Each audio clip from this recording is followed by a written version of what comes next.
right to food is a constitutional right for all in our country, and it gives every child the right to basic nutrition. Yet at least a fifth of households run out of money for food before the month has ended.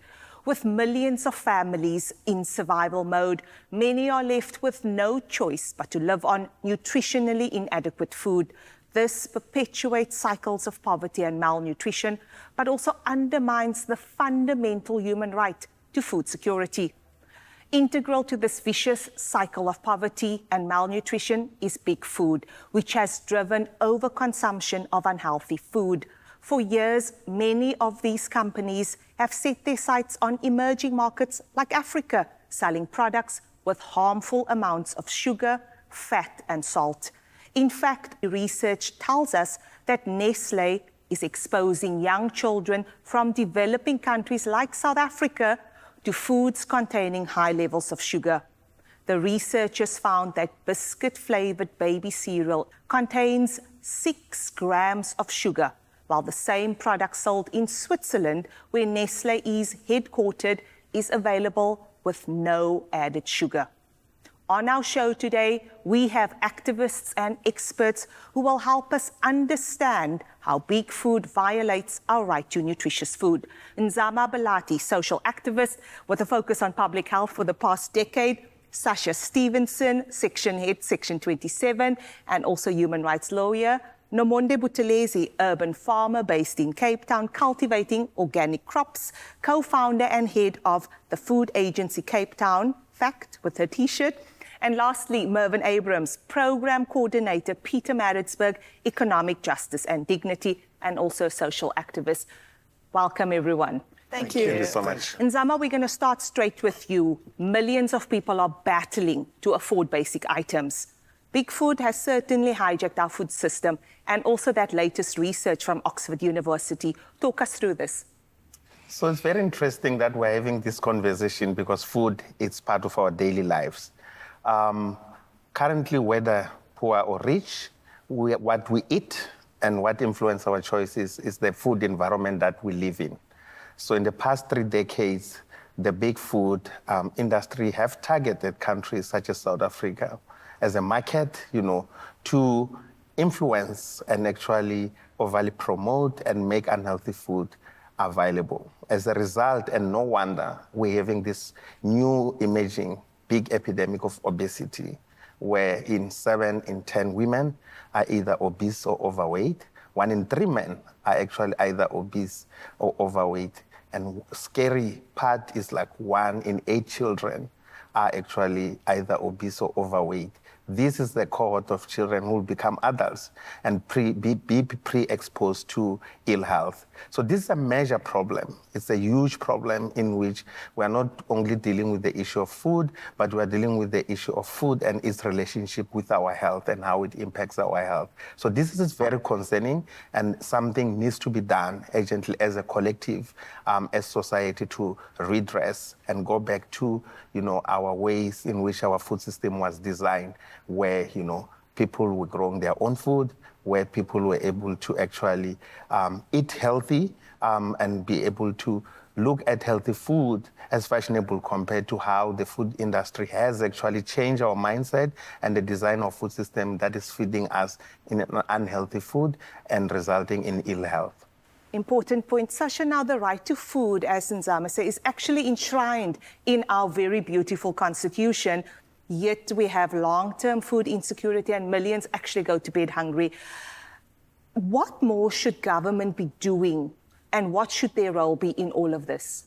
Well, the government has a variety of obligations when it comes to realization of the right to food and realization of the right of children to basic nutrition.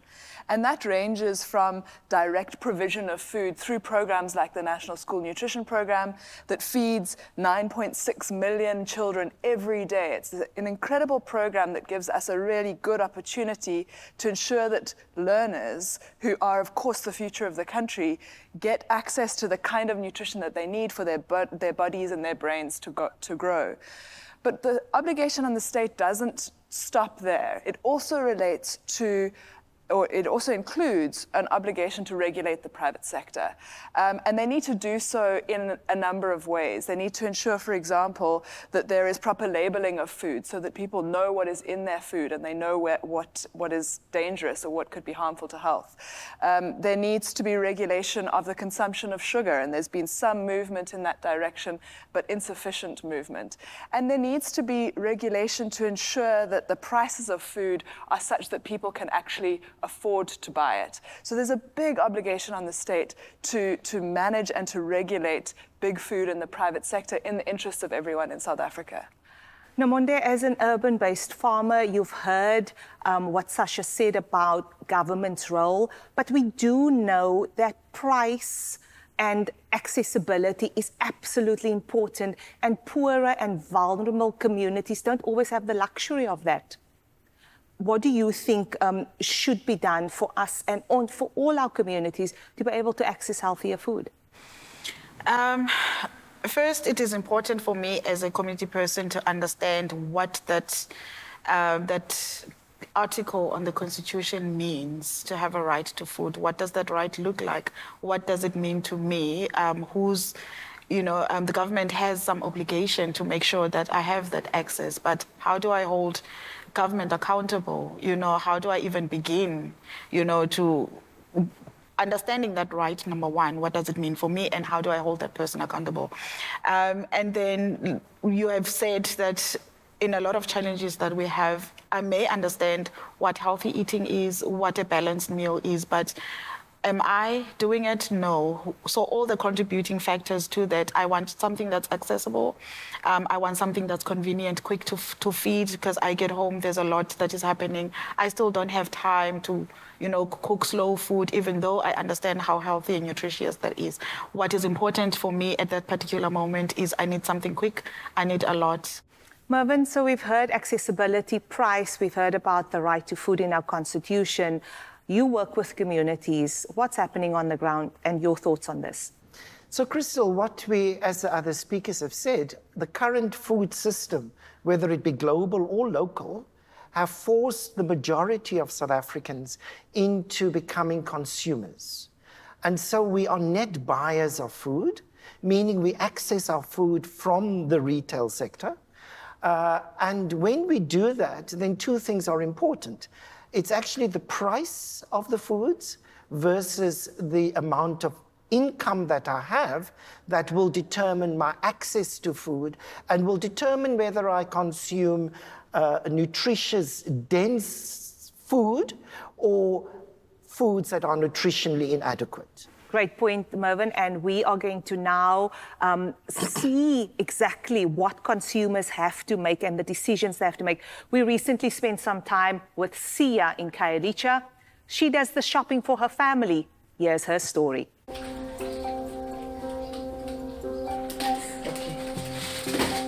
I stay with my parents, two sisters, my daughter and my niece.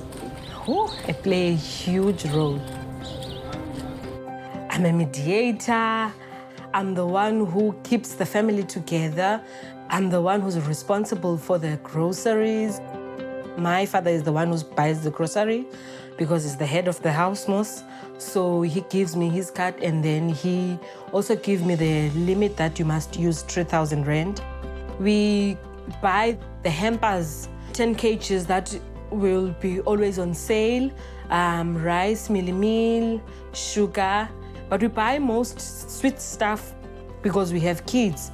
So we buy yogurts for them, chips for them, drinks for us, juices for them. I'm not looking for the ingredients, no. I'm only looking for the prices. We like to braai, we like to fry. We just eat the food that we love.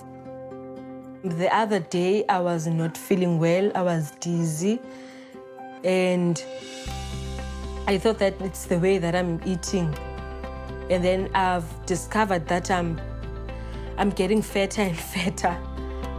But I don't see something wrong with the food that I eat. Ne-diabetes. Okay. Zonke ezo zigulo sendijonge iswekile yakho ke sisene.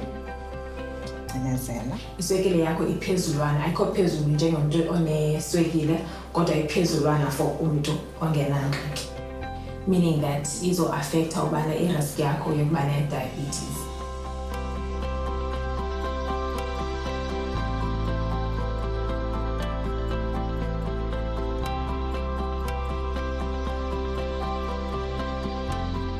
I'm looking if the food is good or bad for me. Is it healthy or what?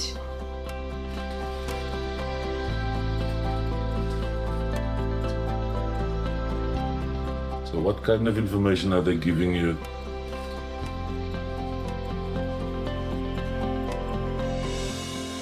Actually, there's nothing. Mervyn, so I spent time with Sia in Khayelitsha. It's a family of 8. There's only one big food there, so your choices are very limited. And Sia was very frank. She has a budget, it's not a big budget, and she has to shop for her entire family for the month.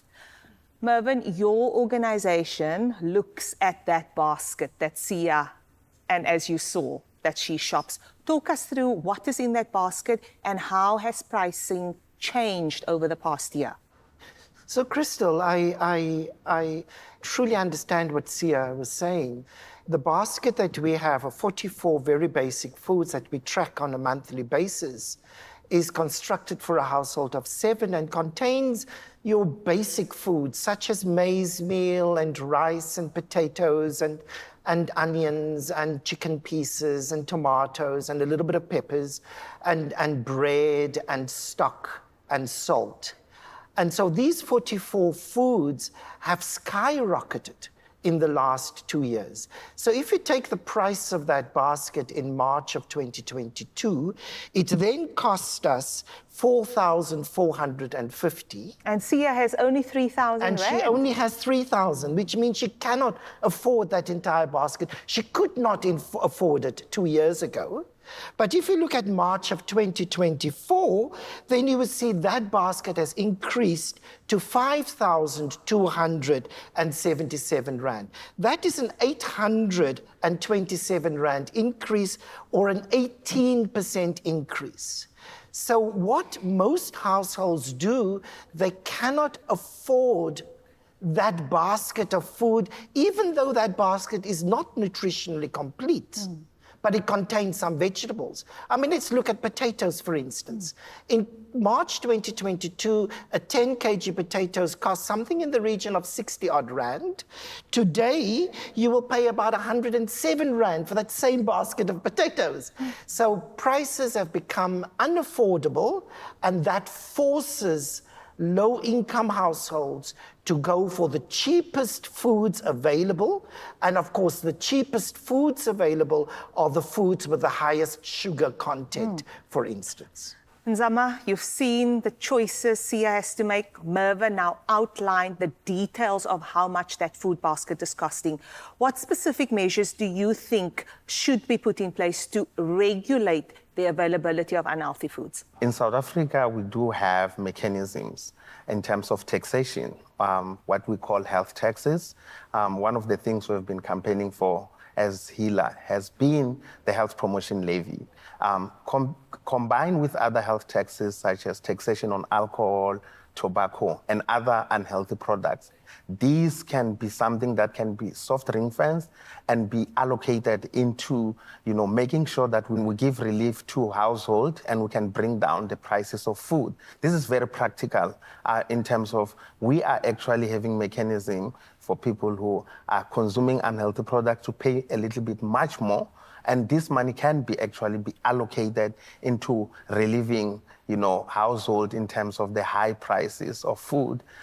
So we do have in our toolbox policies already that are existing. So we do need a strong taxation.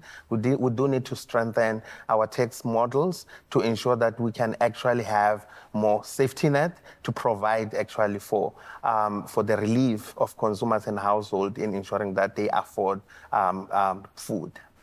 Sasha, so we saw with Sia, she went to the doctor. She's still very young, eh? And she is basically on her way to becoming diabetic. That talks to the cost on our healthcare system. Talk to us about some of the specific interventions that you think is needed. And should there perhaps be more incentives or subsidies made available so that people can access healthy food, and therefore the cost on our healthcare will be less. I think you're completely right. You know, the cost of poor nutrition is spread across individuals, households, communities, and the state. When people are becoming, like in the case of Sia, becoming diabetic, when there are increasing levels of hypertension, when there's increasing obesity, that affects them deeply and it affects the health system. And so the government has to keep on investing in a health system that becomes more and more strained because of the impact of what people are eating. And so I think Nzama has laid out some of the important policy measures that can be taken to regulate big food, to regulate the consumption of some of the ultra-processed food, of some of the products that are high in sugar and in salt. And at the same time, there's a need to ensure that people can actually afford the healthy food, because it's not sufficient to tax and to limit the availability of the unhealthy food. We also need to make sure that people can access the healthy food. And that is the important balance that needs to be achieved. And there's an opportunity for the state to do its job in achieving that balance. Nomonde, Sia has to make some tough choices and decisions. Your thoughts? I can relate to Sia in so many ways. First, when she goes shopping, what she gets is determined by how much she has. So it's not by what she would want to have. So she's thinking about, there's so many mouths that I need to feed, and this is how much I have. So in as much as she would want certain brands or certain foods, she can't. So the price on the shelf dictates what she has access to or what she can get. She has a health scare with diabetes. At some point, I was diagnosed, I was a borderline diabetic. I have irritable bowel syndrome. And over the years, I've developed intolerance to lactose.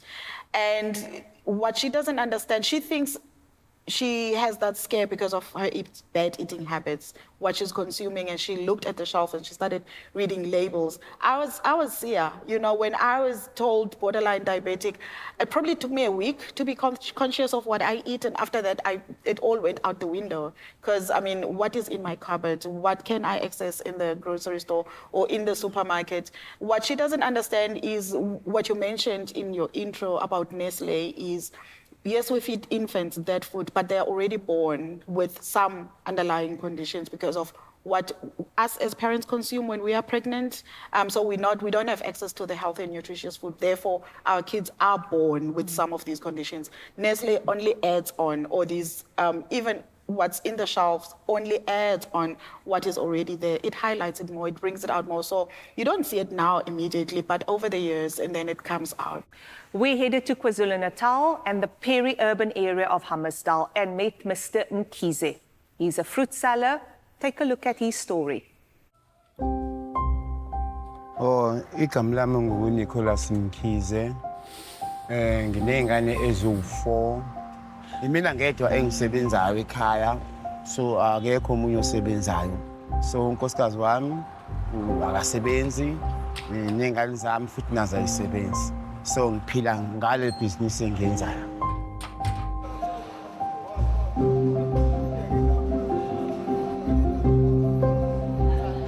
Inkinga ukuthi izinto seziyabiza manje. Sekuyabiza, petrol ikhuphukile, ama-price akhuphukile. Ama-apple lawa ngiwadayisa ka-4 rand la, 5 rand la, 4 rand la, 2 rand la each. Okay, siyabonga. Ukhula Mkhize. Ukudla lokhu engikudayisayo kuyabiza. So ngeke ngikwazi ukuthi ngisebenzise khona uma ngabe ngiqala ukudla. So ngisuke la ngithenge isinkwe brown, ngithenge icandy cookie, ngithenge nopolo. Just ukuthi ngithole energy, ngibe namandla. Ngoba mangabe ukuthi ngingasebenzisa imali yalokhu engikudayisayo ngizoluza.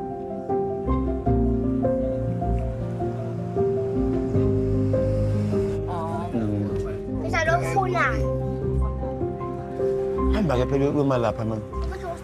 Phukile nogesi uphuphukile. Iyo into engikhathazayo nogesi ngikhokha imali eningi ngogesi. Ngoba ngeke ngikwazi ukuthi ungabukhona ugesi ngokufanele kuphekwe, kufanele ayinwe, kufanele kuwashwe ingubo zezingane, so into efana nalezo.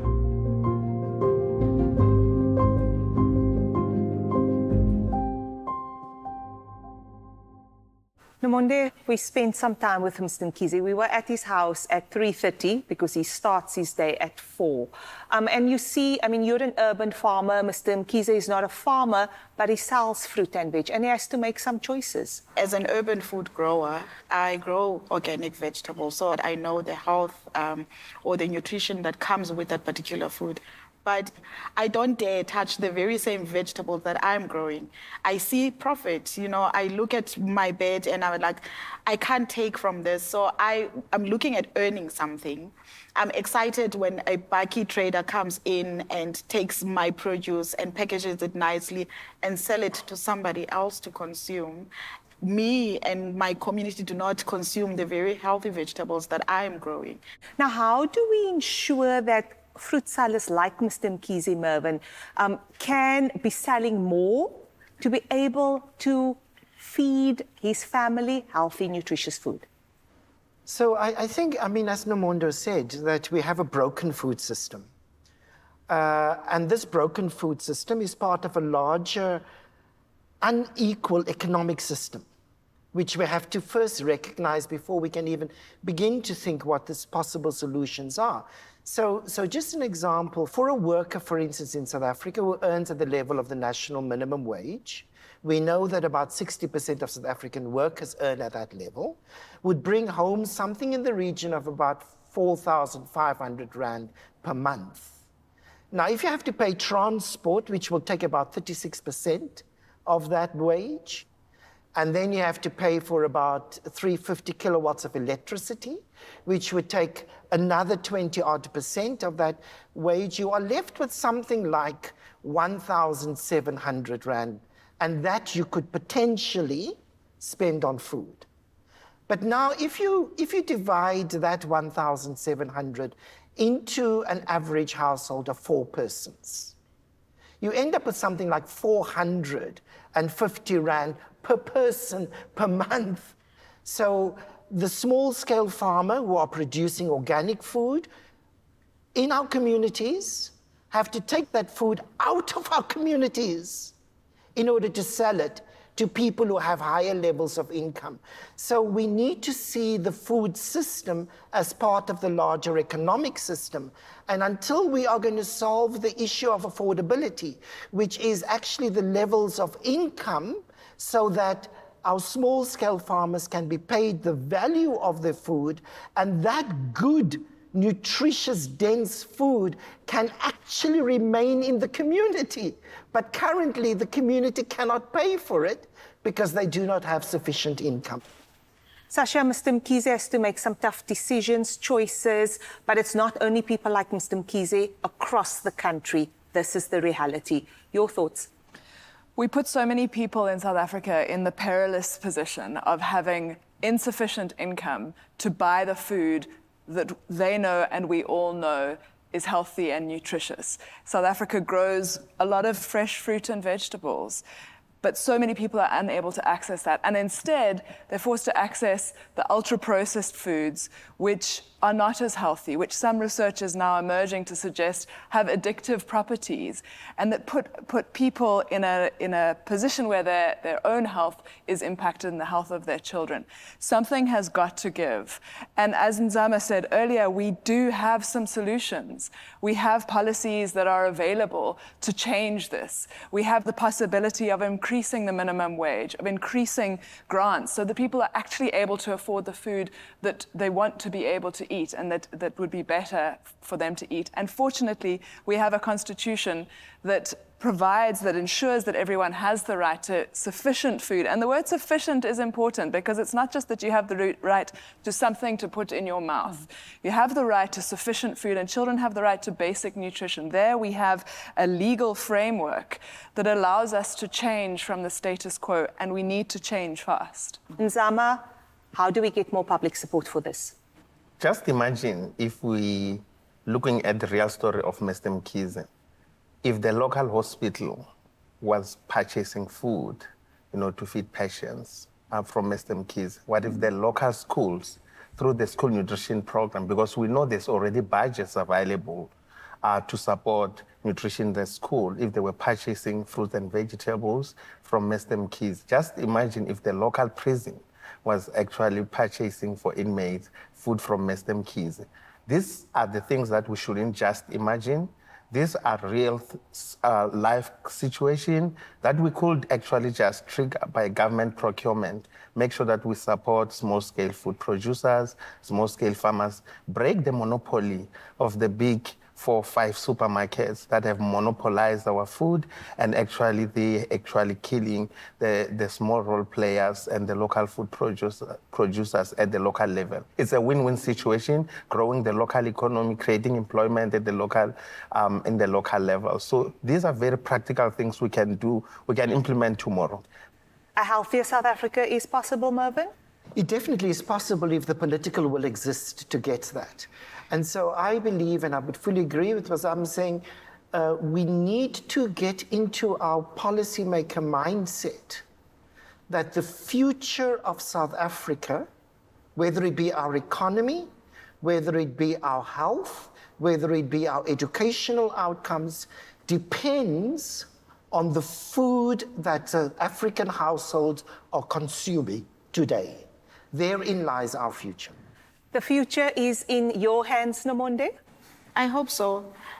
So as a community activist or a food activist, I have a responsibility to my community.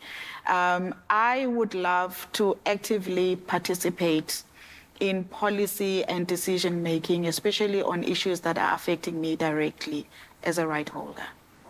Last words, Sasha. A healthier South Africa is possible? We know what we need, and we know how we can get there. And what's required now is for the policymakers to listen to Mr. Mkhize, to listen to Sia, to listen to people who understand the way that the food system can change in the interests of everyone in South Africa. Thank you, Sasha, Nomonde, Nzama, and Mervyn. We deserve to be healthy and have access to better food in South Africa, and it's our right to access nutritious food. Eating healthy should not be a luxury reserved only for those with money, and we need a concerted policy response to ensure that these rights are fulfilled. Thank you to our panel of experts today. We will be uploading more episodes on healer.org, and catch us on our social media pages.